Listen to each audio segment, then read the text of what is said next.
सफलता सबको अच्छी लगती है, लेकिन सफलता के पीछे जो कमिटमेंट होते हैं, जो सेक्रीफाइस होता है, जो डिसीजन होता है, जो पॉजिटिव थिंकिंग होता है, पॉजिटिव एटीट्यूड होता है, हर परिस्थिति को सही तरह से देखने का नजरिया होता है, रोना नहीं, धोना नहीं, कंप्लेन नहीं, ब्लेमिंग नहीं। और जब कोई बंदा जीत जाता है, और मैं कुछ भी बोलूंगा आपको, सबसे पहले तो यही लगेगा आपकी जगह से बोलना आसान है, लेकिन ये जगह हमें गिफ्ट में नहीं मिली। अगर स्टेज पे आने के लिए 1 2 3 4 5 6 स्टेप मुझे चढ़ने पड़े हैं, तो आपको भी चढ़ने पड़ेंगे। और अगर मैं इस रास्ते के बारे में कुछ बता रहा हूं, इसका मतलब ये नहीं कि उठ के आया था, मैं वहीं से आया हूं जहां से आप आ रहे हैं।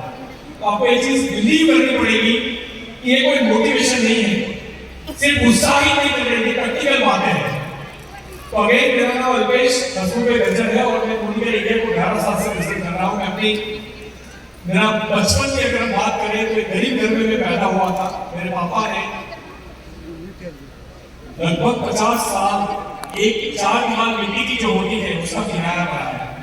खैर उसको सारे मकान मिट्टी के हुआ करते थे, लेकिन फिर हम जो किराया देते थे तो माता जी का मन था, उसी किराए से वो लोग इन्वेस्ट करके फिर पक्की दीवार बनाते गए, तो हमारी चारों दीवार पक्की भी हो गई पापा के दिए हुए किराए से, क्योंकि वो लोग अपने लिए खर्च नहीं करते थे। जो एक गरीबी परिवार है, गरीबी परिवार उसको हैंडल करता है, उस माता जी को मर्द को। तो जब मिट्टी का मकान था, टेढ़ी बारिश आती थी, एक आध दीवार गिर जाती थी। यहाँ से मैंने अपनी लाइफ को स्टार्ट किया है। घर में गेस्ट आते थे, चाय दूध के पैसे नहीं होते थे, चाय दूध तो नहीं होता था, उसके लिए पैसे नहीं होते थे। वहां इशारा करती थी और 2 मौसी फीस थी, उन मौसियों के घर जाना, उधार मांगना और चाय दूध खरीद के लाना, तब देश के लिए चाय बनती। 20 साल तक ठीक से पैरों में जूते नहीं पहने हमने। स्कूल हमारे पापा बड़े एम्बिशियस थे और उन्होंने हमें एडमिट करवाया था इंग्लिश मीडियम स्कूल में। आप सोचिए, अभी जस्ट मैं इंग्लिश सीखने का प्रयास कर रहा हूँ, 12 साल में इंग्लिश मीडियम में पढ़ा हूँ, लेकिन मुझे इंग्लिश नहीं आती, क्योंकि उस जमाने में स्कूलों के अंदर कंपल्सरी नहीं था कि इंग्लिश में बोले आप। टीचर खुद गुजराती में बात किया करते थे, मतलब लोकल लैंग्वेज में। और वहां से जब इंग्लिश समझ में नहीं आती, गांव में कोई नहीं बोलता, घर में कोई नहीं बोलता, तो मैं फेल पे फेल होता रहा। मुझे बड़ा रिग्रेट है मेरी लाइफ में कि एकेडमिकली मैं फेल हूँ। मेरे 12th पे 4 ट्रायल थे और मैं पास हुआ। तो आई एम अंडर ग्रेजुएट। मैंने ITI किया। ITI हमारी लोकल लैंग्वेज में था, गुजराती में। मैं गुजरात में सेकंड आया था। जैसे जैसे हम बड़े हो गए, मतलब ऐसे ऐसे हालात थे कि कई बार रोटी के साथ सब्जी नहीं बनती थी। और जैसे आप जानते हो कि गांव में छाछ फ्री में मिलती है, बटर मिल्क, तो रोटी को हम छाछ में डुबो के खा लिया करते थे, शुगर लपेट के खा लिया करते थे रोटी के ऊपर, क्योंकि सब्जी के ऑयल के पैसे नहीं होते थे। 20 साल में जब मैं 12th में था, 12th तक मुझे कभी भी याद नहीं है, कभी भी मेरी लाइफ में बाहर छोटी छोटी स्कूल के बाहर लॉरियां होती है जहाँ बिस्किट मिलते हैं, चॉकलेट्स मिलते हैं छोटे छोटे, है ना, कुकुम्बर मिलते हैं आइस के ऊपर रखे हुए काटे हुए, हम सिर्फ देखते थे। पानी पूरी मिलती है, गोलगप्पे मिलते हैं, हम सिर्फ देखते थे, बिकॉज हमारे पास पैसे नहीं होते थे। वो 18 साल में कभी भी घर से 1 रुपया खर्च करने के लिए नहीं मिला। मतलब आप समझ सकते हो कि भिखारी की हालत इससे ज्यादा अच्छी होती है। कम से कम वो भीख मांग के भी वो चीज खा लेता है जो उसकी इच्छा होती है। तो ये लाइफ से मैं यहाँ पे आया हूँ। मुझे पता है कि मेरी लाइफ से आपको कोई लेना देना नहीं है, मैं कितना भी बता दूं आपको उससे कोई लेना देना नहीं है, लेकिन हमेशा मेरा मैसेज ये रहेगा हर बात के पीछे कि आपकी आज की परिस्थिति क्या है कोई इंपॉर्टेंट नहीं है, आज आप कहाँ हो कोई इंपॉर्टेंट नहीं है, आपको कहाँ जाना है और इसके लिए आप कितने कमिटेड हो ये बहुत इंपॉर्टेंट है। और अगर आप आज कमिटेड हो तो मुझे नहीं पता आपको बोलना आता है कि नहीं आता है, आज आपके कपड़े क्या है, आज आपकी भाषा क्या है, आप देहाती हो सकते हो, आज शायद आपको मोबाइल ऑपरेट करना नहीं आता। मैं आपको गारंटी देता हूं, अगर आज आपने यहां से ठान लिया तो आने वाले 5 साल के बाद ये जो फंक्शन मेरा हो रहा है वो फंक्शन आपका होगा।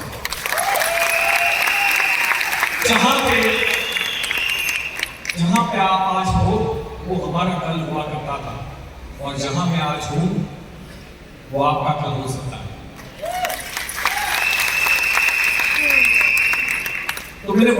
लाइफ को स्टार्ट किया। मैं पढ़ाई कर सकता, लेकिन इलेक्ट्रॉनिक्स ITI किया, मुझे अच्छी नौकरी मिली सर्विस इंजीनियर की, जो SAP से मशीन रिपेयर करते हैं। मैंने 1 साल नौकरी की, उसमें 3 साल की रिस्पॉन्सिबिलिटी निभाई, क्योंकि आज भी मैं ऐसी टीम को नहीं ढूंढता जो टीम काम करती है। मैं ऐसी टीम को ढूंढता हूँ, ऐसी लीडरशिप को ढूंढता हूँ जो जिम्मेदारी लेते हैं। काम करने वाले लोग अभी नहीं बनते, जिम्मेदारी लेने वाले लोग अभी बनते हैं। और जिम्मेदारी लेने की चीज है, देने की चीज नहीं है। जो जिम्मेदारी उठाएगा वो निखर जाएगा, और जो जिम्मेदारी नहीं उठाएगा वो बिखर जाएगा। आपको सोचना है आपकी लाइफ में कि रिस्पॉन्सिबिलिटी लेनी है या नहीं लेनी है। तो मैंने उस जॉब में, जैसे मैं उस कंपनी का ओनर हूँ, इतनी रिस्पॉन्सिबिलिटी उठाई थी।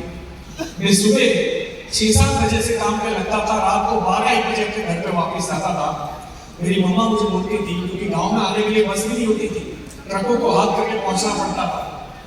आखिरी जो हमारा ट्रांजेक्शन था व्हीकल का, वो खत्म हो जाता था। तो जैसे जैसे मैं घर पे पहुंचता था, स्ट्रीट लाइट नहीं होती थी, किचन में होकर घर पे जाता था। पानी से बाहर ना गटर लाइन होती थी ना स्ट्रीट लाइट होती थी, और ऐसे हालात में मम्मा को मेरे कपड़े अच्छे से धोने पड़ते थे। और वो मुझे बोलती थी, बेटा तेरा सेठ तुझे बंगलो बना के नहीं देगा।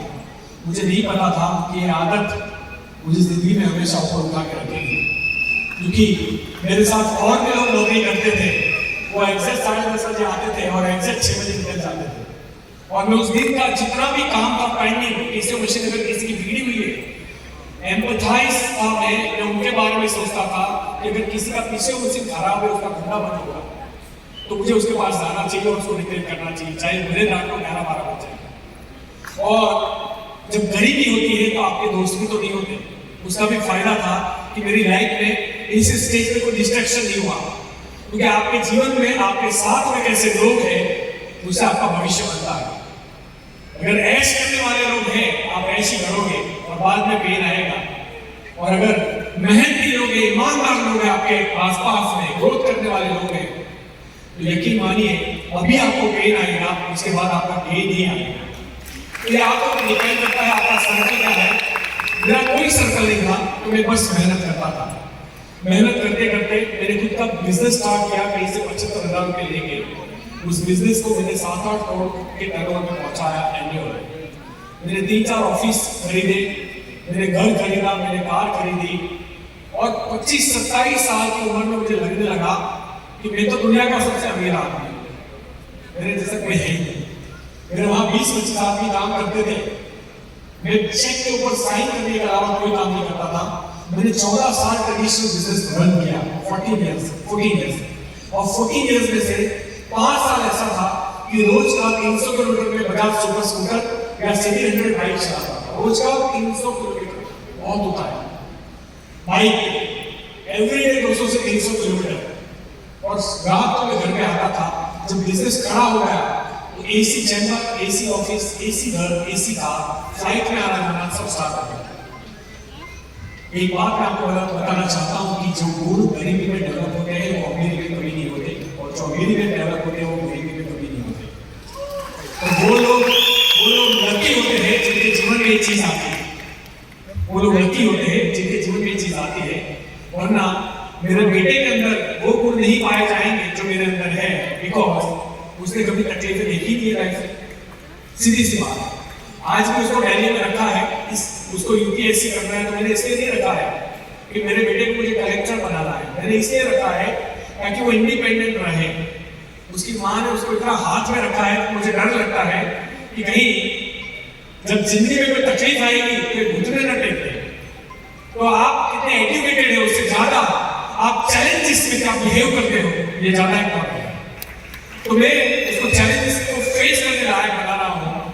कल भाई बात कर रहे थे, उसे कॉफी, उसके बैग के ऊपर गर्म कॉफी जो है हाथ से गिर गई। अरे ये बेचारा क्या करेगा, वो कैसे सफाई करेगा। पीजी लिया हुआ है, पीजी में उसने अपना रूम लिया हुआ है खुद का, वो अकेला ही रहता है। तो मैंने उसको बोला तू फोन अभी काट दे, उसको जो करना है वो करेगा। 10 मिनट में उसका कॉल आया, वीडियो कॉल के, मम्मा देख मैंने सब साफ कर दिया। आप सोचो अगर ये टास्क नहीं देते हम बच्चों को, तो बच्चे को लगता है ये कितना बड़ा काम है कॉफी को साफ करना बेड से। लेकिन ये देना पड़ेगा, क्योंकि जिंदगी में अमीर होना और चैलेंजेस आना दोनों में फर्क है। अगर आप ये समझ रहे हो कि आपने 1000 करोड़ कमा लिए, अब आपकी जिंदगी में कोई प्रॉब्लम नहीं आएगी, तो प्रॉब्लम तो हर बार आएगी। उस प्रॉब्लम को अगर आप पजल समझते हो, आप चैलेंज समझते हो, तो आप जीत जाओगे। लेकिन उस प्रॉब्लम को अगर आप प्रॉब्लम समझते हो, ये समस्या है। समस्या को समस्या समझना, यही समस्या है। प्रॉब्लम को प्रॉब्लम समझना ही प्रॉब्लम। और इसीलिए मैंने कई बार देखा है कि जब कंपनी के अंदर कोई भी करेक्शन आता है, चेंजेस आते हैं, तो कुछ न कुछ पहुंचा नहीं पाते। और ये प्रॉब्लम है। कंपनी मैंने और आपने भाई साहब 1000 करोड़ 500 करोड़ रुपए दिए लगाए, thanks to mister Sameer Modi जिन्होंने हजारों करोड़ रुपए लगाए हम सब। और जो आदमी अपना 500-1000 करोड़ लगा के बैठा है, उसको बिजनेस की ज्यादा फिक्र होगी, या जो आदमी डायरेक्टर सीनियर क्वालिफाइड कर रहा है उसको ज्यादा फिक्र होगी। मतलब आप सोचो, एक आदमी जो 5-10 लाख रुपए का सेल देता है, उसको लगता है कि कंपनी गलत है। ऐसे कैसे हो सकता है? हमारी सोच जहां से खत्म होती है ना, मिस्टर समीर मोदी की सोच वहां से शुरू होती है। इसे वो हमें समझ नहीं आता।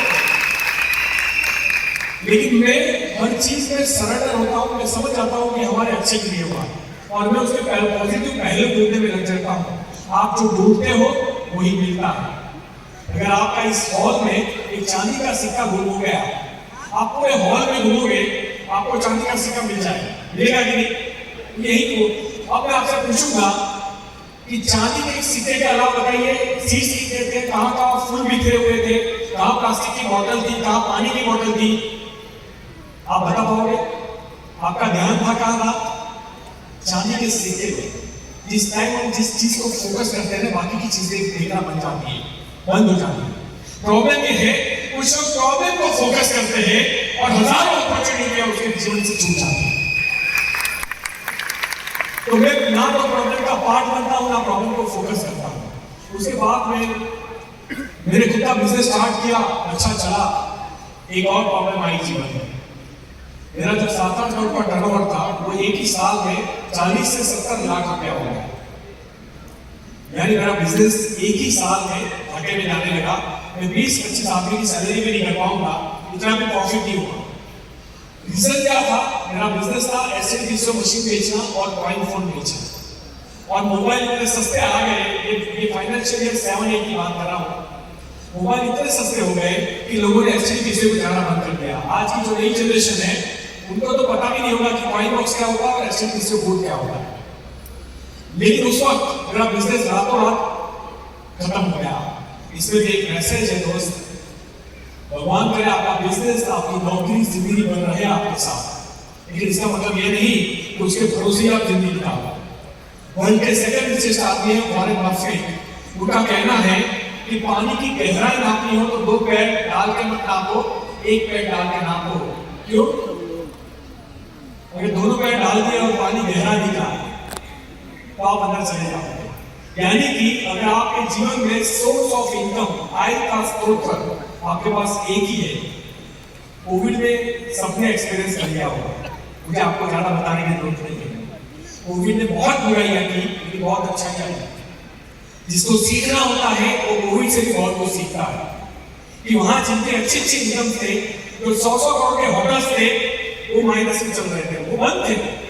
उनको टैक्सेस भरना है, उनको लोन्स भरनी है, उनको एम्प्लॉय को सैलरी देनी है, और रेवेन्यू जीरो, इनकम जीरो।